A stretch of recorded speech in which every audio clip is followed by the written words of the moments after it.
네, 안녕하세요. 주식은 역시 기리기리세 기리씨입니다. 안녕하세요, 여러분들. 장 초반엔 조금 많이 빠지다가 그래도 조금 회복되고 마무리가 된 하루였습니다. 어떤 뉴스가 또 있는지 확인해 보도록 하겠습니다. 같이 공부하시죠. 렛츠 기릿!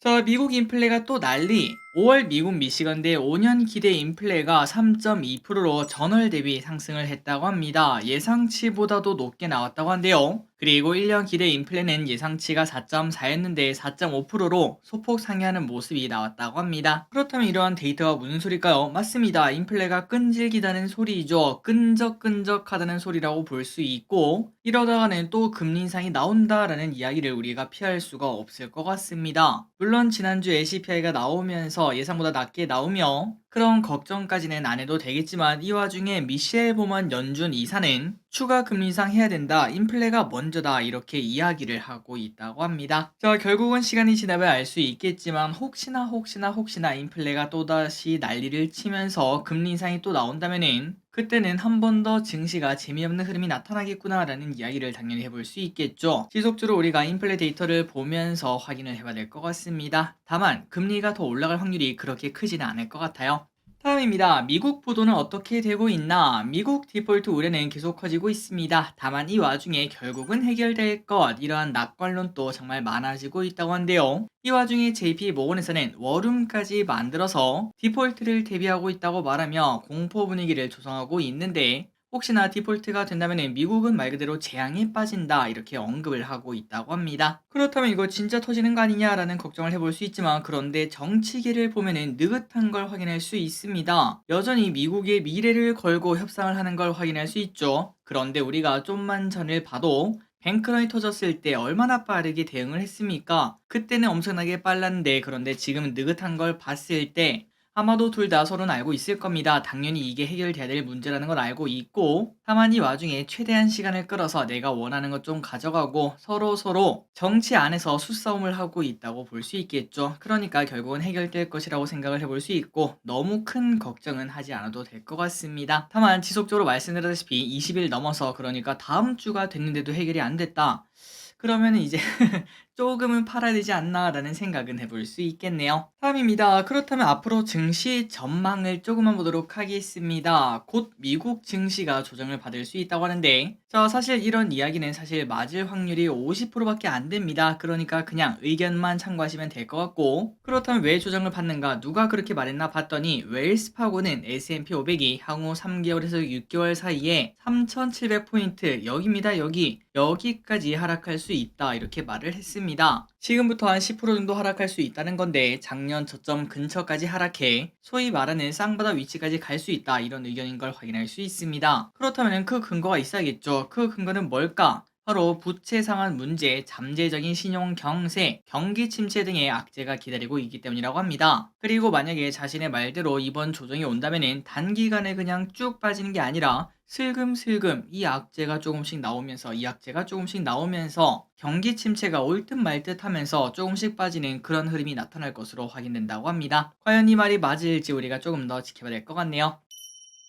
다음입니다. 하지만 내년 초에는 또 폭등한다, 이런 얘기도 있다고 하는데 한번 보도록 하겠습니다. 이번에는 BOA입니다. BOA는 내년 초까지 증시가 상승할 수 있는 강세장을 점쳤습니다. S&P 500이 4,900까지 내년 3월까지 오를 수 있다는 건데요. 참고로 4,900은 아까 봤다시피 지금이 4,100 조금 넘죠. 20% 정도 더 오른다는 건데, 그렇다면 이렇게 안 좋은 상황에서 왜 오르는가 봤더니 바로 2012년, 2016년, 2019년, 2020년 그때도 걱정이 많았지만, 하지만 그런 걱정을 뒤로하고 야, 모든 지표가 난리인데 왜 증시는 오르냐, 이런 얘기가 나올 만큼 증시가 또 올라갈 수 있다는 거겠죠. 그런데 우리가 지금 조금 생각을 해봤을 때, 물론 저 기릿이 짧은 생각일 수 있겠지만 경기 침체란 단어가 과연 그렇게 쉽게 극복이 될까, 이런 생각을 해보면은 아마도 쉽진 않겠지라는 생각은 해볼 수 있습니다. 어쨌든 어떤 확률도 우리가 열어놔야겠죠. 항상 한쪽에만 투자하는 것은 잘못된 베팅이라고 볼 수 있습니다. 어느 쪽으로 가든 벌 수 있는 그러한 포션을 구축하도록 노력을 해야 될 것 같습니다. 다음입니다. CFD를 탈탈 턴다. 주가 조작 통로가 되었던 CFD, 이 거래 내역을 40개월치 조사한다, 이런 얘기가 나왔는데요. 털어서 안 나오는 것은 보통 없기에 증권사에게 페널티가 갈 수밖에 없다고 합니다. 참고로 CFD 잔고 상위 5개의 증권사는 교보, 키움, 메리츠, 하나, 유진투자증권 이 순서대로 가며 그리고 이런 상황이다 보니까 CFD가 관련돼 있는 그런 물량들 그쪽 물량이 쏟아져 나오는 모습을 나타내고 있습니다. 그래서 오늘 DB하이텍이 장 초반 SG 물량이 쏟아져 나오면서 급락하는 모습이 나타나기도 했었죠. 자, 정말 아이러니하게도 이렇게 CFD가 쏟아져 나오는 기업들 특징은 보통은 실적이 탄탄한 기업들, 그러니까 올라도 할 말이 없는, 야, 이 정도 실적이면 뭐 당연히 올라야 되는 거 아니냐, 이런 얘기가 나오는 기업들이 많습니다. 거기에는 이제 우리 같은 개인 투자자분들도 열심히 공부해서 매수를 한 분들도 당연히 많으실 텐데, 하지만 정말 이거는 뭐 이 말밖에 할 수가 없겠죠. 재수없게도 이런 일에 휘말릴 수 있기 때문에 혹시나 내 종목에는 CFD 리스크 이런 건 존재하지 않는가, 이런 것들을 확인해 보시면 좋을 것 같습니다. 다음입니다. 이재용 머스크, 주말 사이에 가장 뜨거웠던 뉴스였습니다. 이재용 회장과 머스크 CEO가 만났다고 하는데,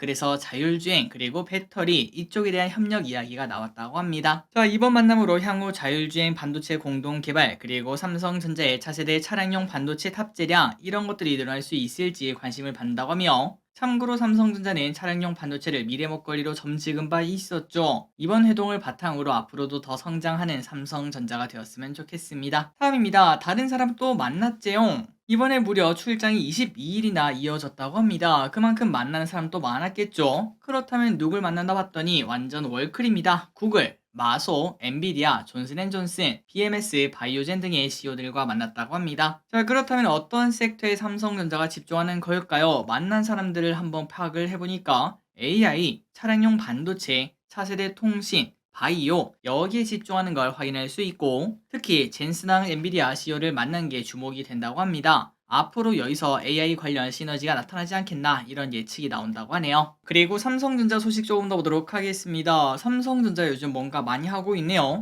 자, 삼성전자가 네이버와 함께 반도체 부분 임직원을 위한 생성형 AI를 개발 중이다, 이런 얘기가 나왔습니다. 업무 생산성을 높이기 위해서 AI를 개발하는 것으로 자기가 직접 만든 거니까 챗 GPT처럼 기밀이 유출될 걱정도 없다고 합니다. 매우 중요하겠죠. 나중에 1차 개발이 완료되면 네이버와 공유할 수 없는 기밀 데이터를 투입해 서비스를 구축할 예정이라고 하며, 국내 기업용 AI 서비스의 최초 사례가 될 것으로 보인다고 합니다. AI가 진짜 여기저기 다 뻗어나가는 걸 확인할 수 있죠. 그리고 또한 구글과 삼성이 함께 개발한다고 했던 XR 헤드셋, 이거는 순조롭게 개발되고 있다며 올 하반기에 출시가 된다고 하니까 이쪽에 관련된 메타버스에 관련된 분위기가 분명 올해 안에 한 번은 온다라고도 충분히 말할 수 있겠네요. 기대를 가지고 한번 계속 공부해 보도록 하겠습니다. 다음입니다. 미중 고위급 회담 잇따라 나오는 중. 요즘 긍정적인 소식이 나오고 있습니다. 미중 대화 채널이 쏙쏙 복원이 되고 있는데요. 그러다 보니까 한편에서는 또 이제 미중 분쟁 관련주 히토류가 가장 대표적이겠죠.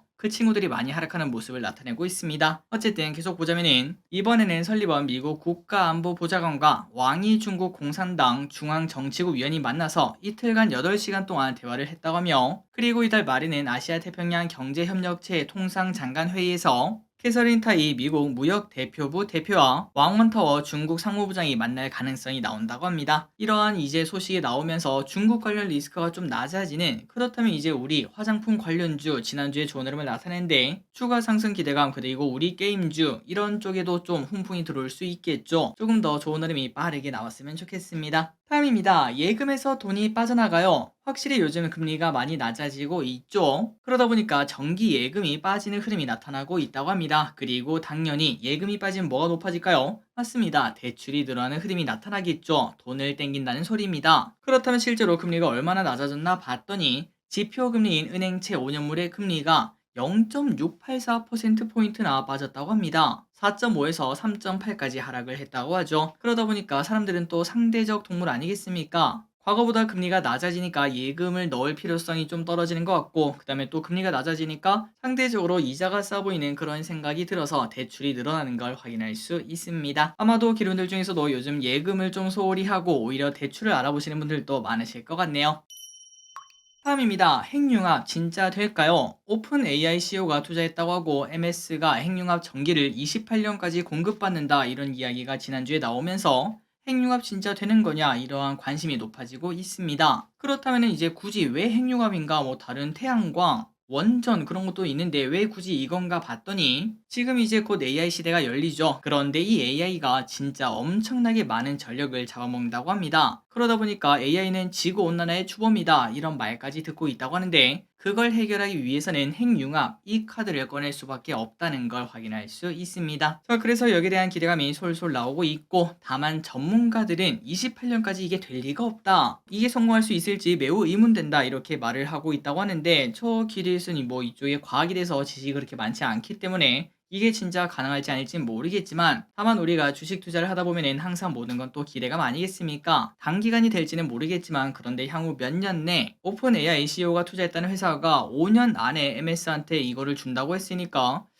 향후 한 3년에서 4년 안에 이게 10배어까지 갈 수 있는 그런 기대감은 한번 터지지 않을까라는 생각은 충분히 해볼 수 있겠네요. 언제 올진 모르겠지만 그 시대가 진짜 올 수 있을지 여러분들도 한번 공부해보시면 좋을 것 같습니다. 다음입니다. 여자아이들 컴백. 여자아이들이라는 그룹 알고 계신가요? 벌써 이제 데뷔한 지도 꽤나 오래되었는데 이 그룹의 새로운 앨범, 미니 앨범 아이필이 오늘 6시에 공개가 된다고 합니다. 여러분들이 이 영상을 보실 때쯤에는 공개가 되었겠네요. 그렇다면 이게 왜 주목을 받는가 봤더니 벌써 선주문 110만 장을 기록을 했다고 하며 앞서 발매했던 앨범은 선주문 60만 장밖에 안 됐었는데 그런데 그거보다 2배나 증가한 걸 확인할 수 있습니다. 그러니까 계속 성장하는 그룹이라고 볼 수 있고 요즘 들어 엔터주가 좋은 흐름을 나타내는데 상대적으로 조금 작은 엔터라고 볼 수 있는 큐브엔터에 대한 관심이 높아지는 계기가 될 수 있겠죠. 과연 오늘 저녁 노래가 어떻게 나올지 그리고 그 노래가 혹시나 대박이 터질지 관심 있게 보도록 하겠습니다. 그리고 피프티 관련된 이야기를 보도록 하겠습니다. 일명 중소돌이라고 불리죠. 중소기업에서 만든 아이돌이라고 해서 이렇게 불리는데 이 그룹의 노래 큐피드가 영국 오피셜 싱글 차트 톱10에서 7주 연속 차트인을 했다고 합니다. 그리고 중요한 거는 96위, 61위, 34위, 26위, 18위, 9위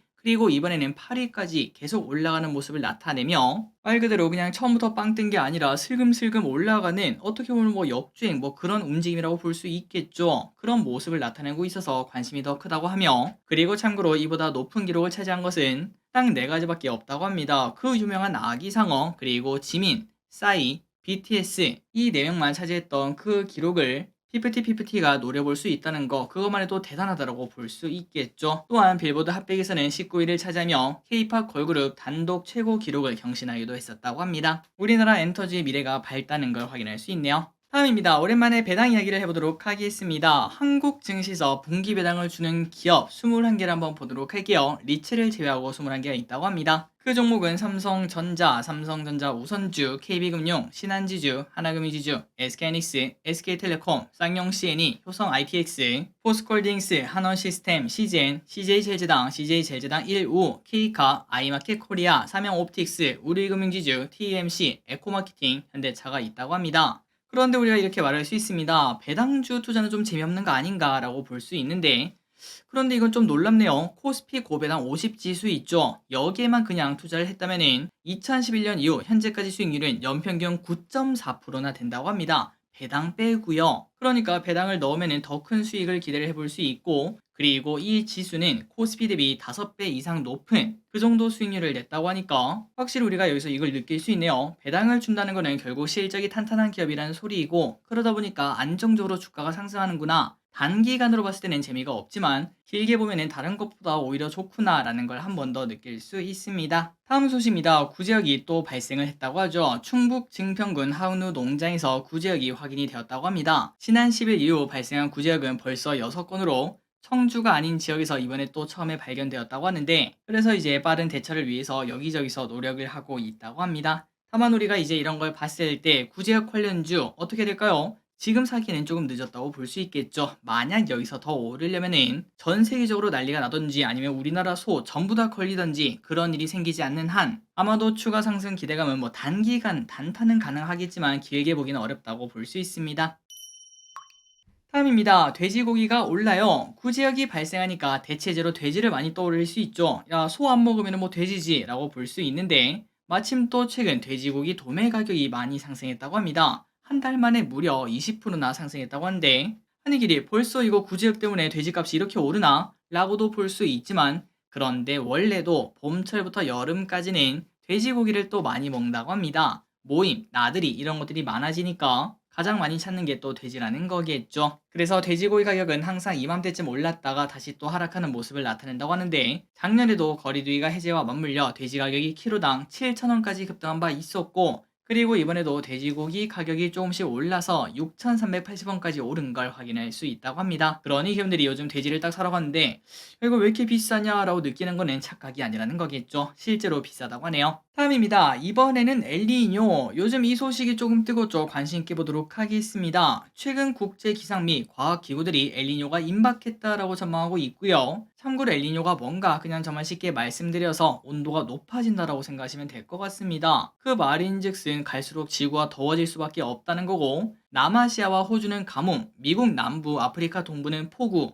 이런 것들이 나타날 수 있다고 하네요. 그런데 중요한 건 이겁니다. 최근 3년간은 엘니뇨가 아니라 라니냐였습니다. 참고로 라니냐는 온도가 오히려 낮은 걸 말을 하는데요. 하지만 이게 나왔는데도 최근 3년 많이 더웠죠. 그런데 이번에 엘니뇨가 발생하면은 역대급 더위 무조건 나온다라는 이야기가 현재 나온다고 합니다. 그렇다면 곡물에 관련된 이야기 또 안 나올 수가 없겠죠. 관심 있게 봐야 될 것 같네요. 자, 마지막입니다. 구리를 한번 보도록 하겠습니다. 한 3주 전에 구리 가격이 계속 오른다고 하면서 구리 관련주가 급등한 적이 있었죠. 가장 대표적인 기업이 이구산업인가 그런 기업이 있었습니다. 하지만 요즘은 좀 잠잠한 모습이라고 하는데 왜 그런가 봤더니 요즘 구리값이 또다시 폭락을 하고 있다고 하네요. 그렇다고 얼마나 하락했나 봤더니 지난주에 구리 가격이 11월 이후 최대폭 하락을 나타냈다고 하며, 그 이유는 글로벌 경기 둔화 때문에 그렇다고 합니다. 경기 침체가 올 것 같으니까 구리값이 오를 수가 없다는 거겠죠. 그런데 이 와중에 공급은 또 증가를 하고 있어서 문제라고 합니다. 런던 금속 거래소에서 구리 재고량도 최근 2개월 사이 가장 많은 수준이라고 하니까 구리 가격이 떨어질 수밖에 없었다고 볼 수 있겠네요. 그렇기 때문에 구리 관련주를 지금 당장 보기엔 좀 어려울 것 같은데, 다만 하락이 있으면 또 상승이 있을 것 같습니다. 그리고 경기 침체가 끝났다 뭐 이런 얘기가 나오는 순간이 아마도 뭐 올해 말 아니면 뭐 내년 초 이런 얘기가 나올 수 있겠죠. 그 전에 분명 구리 가격이 또다시 상승한다 이런 전망이 나올 것이며, 그때 우리가 또 구리 관련주 크게 상승할 거를 기대하며 한번 공부할 필요가 있을 것 같습니다. 자, 오늘의 공부 여기까지 끝났습니다. 항상 이렇게 같이 공부해서 진심으로 감사합니다. 지금까지 길이셨습니다. 빠이요.